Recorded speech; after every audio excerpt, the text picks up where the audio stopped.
ন্যায় ইনসাফের বাংলাদেশ, সকলের জন্য সমান ইনসাফ আমরা নিশ্চিত করতে চাই। এর জন্যই ছিল গণভোট।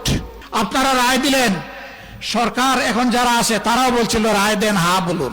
হা সবাই বললাম, এখন আমরা হার উপরে আছি, তারা না হয়ে গেছে। আমি পরিষ্কার বলছি, গণভোট না মানলে শুধু না হবেন না, একসময় নাই হয়ে যাবেন।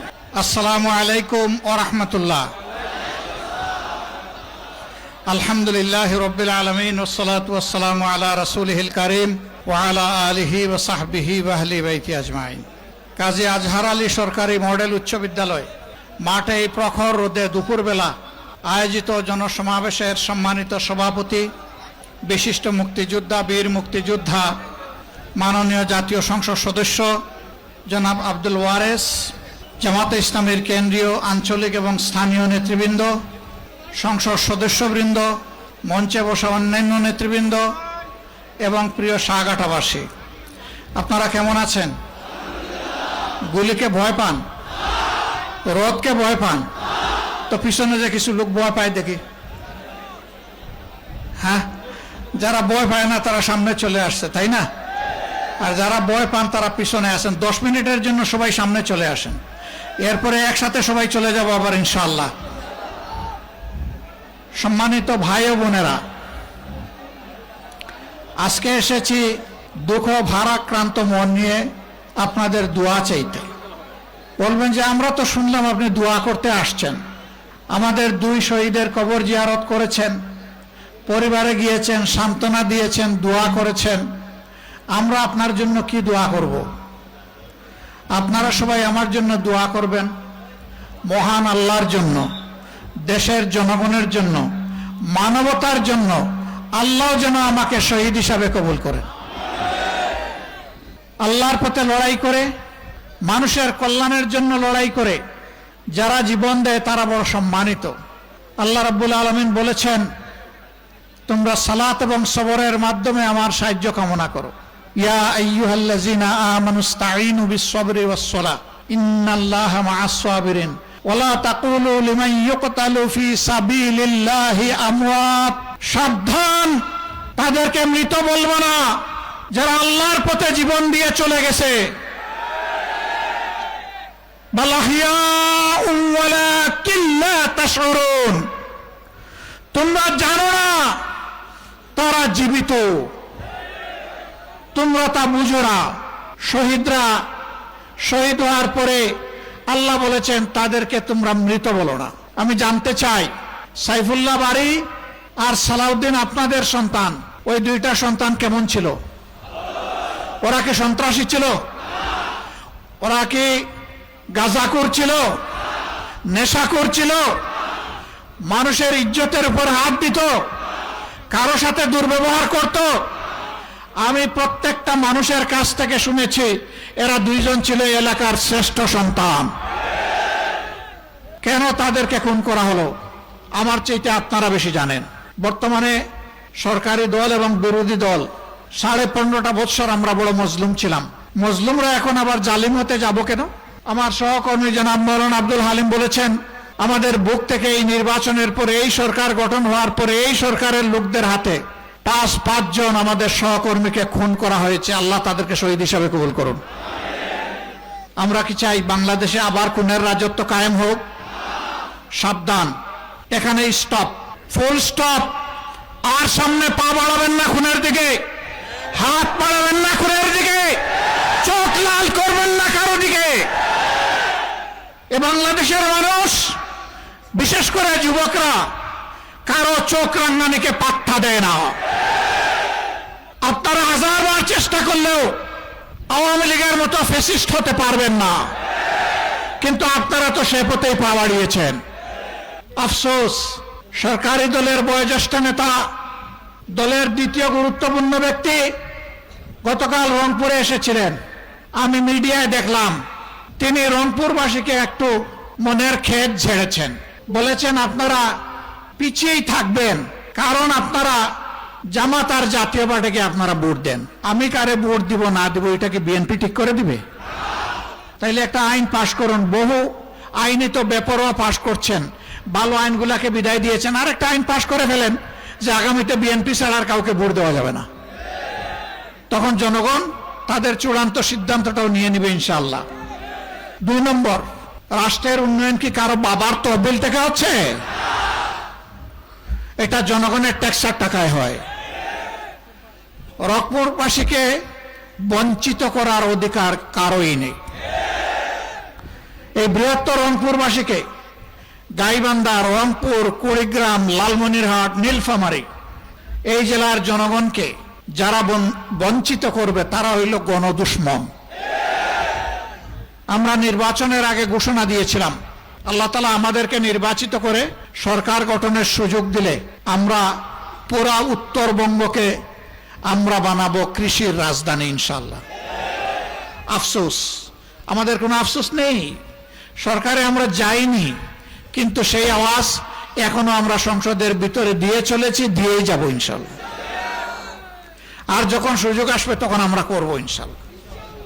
ওনারা করবেন না, কালকে এসে জানাই দিয়ে গেছেন। ভোট কেন দিলেন আপনারা আমাদেরকে? ভোটের অধিকারের উপর নির্লজ্জ হস্তক্ষেপের নাম গণতন্ত্র হতে পারে না। বয়স অনেক হয়েছে আমার এই বন্ধুর, আমি অনুরোধ করব আপনার বক্তব্য প্রত্যাহার করে আপনি রংপুরবাসীর কাছে দুঃখ প্রকাশ করুন। আমি ক্ষমা চাইতে বলবো না, আপনারও অবদান আছে, ত্যাগ কোরবানি আছে, ওইটুকু সম্মান জানানোর কারণে বললাম যে আপনি দুঃখ প্রকাশ করুন। তাহলে জনগণ বুঝবে যে জনগণকে আপনারা অপমানিত করছেন না। এই যে 2টা ছেলেকে হত্যা করা হলো, এখন কি আমরা আরো 2 জনকে হত্যা করব?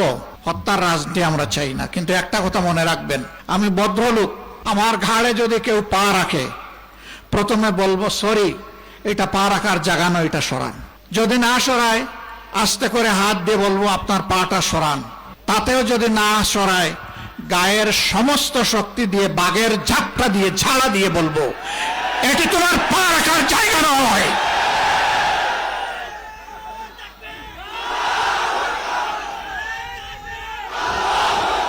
গায়ে পাড়া দিয়ে ঝগড়া বাতাতে আসবেন না। আল্লাহ তাআলা ধৈর্য ধরার জন্য মুমিনদেরকে বলেছেন, কিন্তু আবার সমান সমান প্রয়োজনে সমঝাইয়া দেওয়ার কথাও অনুমতি দিয়েছেন।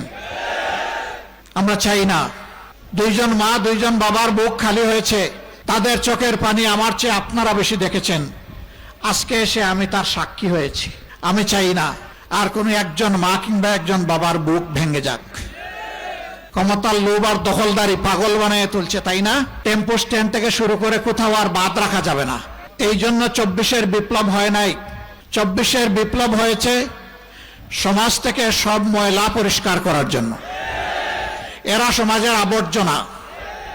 যারা চাঁদাবাজি এবং দখলদারির নেশায় পাগল হয়ে মানুষ খুন করে, এরা সমাজের আবর্জনা। এই আবর্জনা এই সমাজ থেকে পরিষ্কার করা হবে ইনশাআল্লাহ। আমি প্রশাসনকে স্পষ্ট বলবো, আপনারা বলছেন নজরদারিতে আছেন, তাইলে ঝাপটা দিতে অসুবিধা কি? যারে নজরদারিতে রেখেছেন ঝাপটা দেন, তুলে নেন। পলাশকে তো আর তালাশ করার দরকার নাই, যেহেতু নজরদারিতে আছে। আইনের আওতায় আপনারা না আনলে মানুষকে আইন হাতে তুলে দেওয়ার প্রকারান্তরে এটা হবে উস্কানি। অবশ্যই প্রশাসনকে তার দায়িত্ব পালন করতে হবে। প্রশাসন কোনো দলের নয়, প্রশাসন গোটা জাতির সম্পদ। প্রশাসনকে তাদের দায়বোধের জায়গা থেকে এই দায়িত্বটা পালন করতে হবে। দল আসবে, দল যাবে, ক্ষমতা কারো কোমরের নিচে চিরস্থায়ী নয়। তুতিল মুলকা মান তাশাউ ওয়া তানজিউল মুলকা মিম্মান তাশা। আল্লাহ যাকে পছন্দ করেন ক্ষমতায় বসান, আর যখন আসান মেরে টুকরা টুকরা করতে চান তখন উঠায় নেন। এর আগে একজন মানুষকে জ্বালাতন করেছে, খুন করেছে, গুম করেছে, পঙ্গু করেছে, মামলা দিয়েছে, জেলকে বাসস্থান বানিয়েছে, বউ মায়ের বুক খালি করেছে, অবশ শিশুদেরকে এতিম বানিয়েছে, যুবতী বোনদেরকে বিধবা বানিয়েছে, মা বাবার চোখে এখনো পানি ঝরছে। ফ্যাসিবাদ একটা রূপ, এটা নির্দিষ্ট কোনো দলের সাথে থাকে না, এটা একটা ভাইরাস। এটা যেখানেই বোর করে ওরাই ফ্যাসিবাদী। এক ফ্যাসিবাদীদেরকে তাড়াইয়া বাংলাদেশের জনগণ আরেক ফ্যাসিবাদী চায় না। একটু আগে আপনাদের কাছে শহীদ হওয়ার দোয়া চেয়েছি না? প্রয়োজনে জাতির জন্য আরেকটি অসমাপ্ত অনিবার্য বিপ্লবের একজন কর্মী হিসাবে আল্লাহ যদি আমাকে কবুল করেন, আমি আমার আল্লাহর দরবারে 1000 বার শুকরিয়া আদায় করে রক্তের চাদর পরে আল্লাহর দরবারে হাজির হয়ে যাব। কিন্তু কোনো ফেসিবাদকে বাংলার জমিনে প্রশ্রয় দিব না, বরদাস্ত করব না ইনশাআল্লাহ। আপনারা তৈরি হন। যেইভাবে 24 সালে ভাই বোনেরা সবাই রাস্তায় নেমে এসেছিলেন, মা 10 মাসের শিশু সন্তান নিয়ে রাস্তায় নেমে এসেছিলেন, হয়তো আবার আমাদেরকে রাস্তায় নামতে হবে। জাতির জন্য প্রয়োজনে একবার নয়, শতবার নামবো ইনশাআল্লাহ। যত সময় আল্লাহ জীবন দিয়ে রেখেছেন, যত সময় নামার শক্তি দিয়ে আল্লাহ রাখবেন, তত সময় জাতির প্রয়োজনে অবশ্যই নামবো। আমরা কাপুরুষ নই, আমরা দুর্বল নই। কাপুরুষ তারা যারা অপরাধ করে, যারা দখল বাণিজ্য করে, যারা নিরীহ মানুষের কাছ থেকে চাঁদা উঠায়, যারা মা বোনদের ইজ্জত লুণ্ঠন করে, সে যেই হোক, আমার সন্তান হলে ওইটাও কাপুরুষ। এই বাংলাদেশকে আমরা একটা সুখী সমৃদ্ধশালী বাংলাদেশ হিসেবে দেখতে চাই। আমরা দেখতে চাই আমাদের শিশুরা নিরাপদ, আমাদের মেয়েরা নিরাপদ, আমাদের বোনেরা নিরাপদ, আমাদের মায়েরা নিরাপদ, আমাদের যুবকরা নিরাপদ, আমাদের বয়স্করা নিরাপদ, সকল ধর্মের মানুষ নিরাপদ, সকল বর্ণের মানুষ নিরাপদ, এদেশের সকল ভাষার মানুষ নিরাপদ। আমরা সকলের নিরাপত্তা দেখতে চাই। ইনারাও বলেছিলেন যারা এখন ক্ষমতায় গেছে যে আমরা দলীয় শাসন কায়েম করব না। আমি জানি না এখানে একজন প্রশাসক আছেন নিশ্চয়ই, তাই না? তিনি তো বিএনপি করতেন না কোনোদিন। হ্যাঁ, জুড়ে বলেন, করতেন কিনা? এইটা কি হলো? জেলায় যাকে প্রশাসক বসানো হয়েছে তিনিও বিএনপি করতেন না? তিনিও করতেন। এটা কি হলো? রংপুর সিটি কর্পোরেশনে যাকে প্রশাসক বসানো হয়েছে তিনিও বিএনপি করতেন না? করতেন। এটা কি হলো? স্কুল কলেজ মাদ্রাসা সকল জায়গায় কমিটিগুলোর দখল নিতে হবে। কেন নিতে হবে জানেন? ওখানে মধু আছে, চুষলে জিহ্বায় মজা লাগে। হারাম, ওখান থেকে হারাম উপায় বিভিন্ন ধরনের সুবিধা নেওয়া হয়, অবৈধ সুবিধা। এই জন্যই পাগল। শিক্ষক নিয়োগ দিতে পয়সা, পিয়ন নিয়োগ দিতে পয়সা, ছাত্র ছাত্রীদের টিফিনের পয়সা থেকেও পয়সা, সব জায়গায় চুরি চামারি। এই চোরের হাত আমরা বন্ধ করতে চাই, চাঁদাবাজদের হাত বন্ধ করতে চাই, দুর্নীতিবাজদের হাত বন্ধ করতে চাই, সেই মানবিক বাংলাদেশ গড়তে চাই। ন্যায় ইনসাফের বাংলাদেশ, সকলের জন্য সমান ইনসাফ আমরা নিশ্চিত করতে চাই। এর জন্যই ছিল গণভোট। আপনারা রায় দিলেন, সরকার এখন যারা আছে তারাও বলছিল রায় দেন, হা বলুন। হা সবাই বললাম, এখন আমরা হার উপরে আছি, তারা না হয়ে গেছে। আমি পরিষ্কার বলছি, গণভোট না মানলে শুধু না হবেন না, একসময় নাই হয়ে যাবেন। জনতার রায়কে অগ্রাহ্য অপমান করে অতীতে কেউ টিকে নাই, শান্তি পায় নাই, সম্মান পায় নাই, ক্ষমতা পাকাভুক্ত করতে পারে নাই। 14, 18, 24-এর নির্বাচন তার প্রমাণ। আপনারাও যদি তামসা শুরু করেন তাহলে ভাইরাস যখন বসবে আপনাদের ঘাড়ে তখন কিন্তু উপসর্গ সমানই দেখা দিবে। এখন যারা আপনাদেরকে তালে তালে হাওয়া দিচ্ছে, আলবত আলবত আলবত, খুব ভালো যা করছেন, চমৎকার। এই বাতাস একদিন আপনাদেরকে বাতাসে উড়িয়ে নিয়ে যাবে। আমরা চাই না, কারণ আপনারা মজলুম ছিলেন। আমরা চাই আপনারা ঠিক পথে ফিরে আসুন, জনগণের রায় মেনে নিন, সংস্কার সাধন করুন, ফ্যাসিবাদের রাস্তা বন্ধ করুন, মানবিক এবং গণতান্ত্রিক বাংলাদেশের রাস্তা খুলে দিন। যদি খুলে দেন, আমরা বিরোধী দল হিসেবে আপনাদেরকে সর্বাত্মক সহযোগিতা করব। আর এখন যে পথে হাঁটছেন, যে পথে আপা হেঁটেছিল, সেই পথে আপনারা হাঁটতেছেন। আপা যাওয়ার আগে বলতো আমি পালাই না, অমুকের মেয়ে পালায় না। কি হয়েছে? এখন পালাইছে।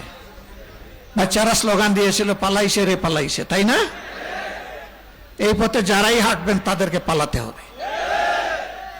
এই পথ পালানোর পথ। এই পথে হাঁটলে আপনি মক্কা যাইতে পারবেন না, আপনি দিল্লি চলে যাবেন। এই পথের শেষ ঠিকানা দিল্লি। এদেশের মানুষ দিল্লির খবরদারি বাংলাদেশের উপর চায় না। কোনো আধিপত্যবাদ মানব না, অপশক্তির কাছে মাথা নত করব না। ইনশাআল্লাহ তাআলা আজিম মজবুত কদমে মাথা উঁচু করে যতদিন বেঁচে থাকবো মানুষ হিসাবে বেঁচে থাকতে চাই, বিড়াল হিসাবে বাঁচতে চাই না। বিড়ালের জীবন আমাদের জীবন হবে না ইনশাআল্লাহ। আপনারা প্রস্তুত আছেন তো? আছেন? ইনশাআল্লাহ প্রস্তুত থাকবেন। লড়াই চলছে, লড়াই চলবে। ইনশাআল্লাহ হকের বিজয় হবে, ইনশাআল্লাহ 18 কোটি মানুষের বিজয় হবে। আল্লাহ হাফেজ। বাংলাদেশ জিন্দাবাদ, বাংলাদেশ জামাতে ইসলামী জিন্দাবাদ। আসসালামু আলাইকুম ওয়া রাহমাতুল্লাহ।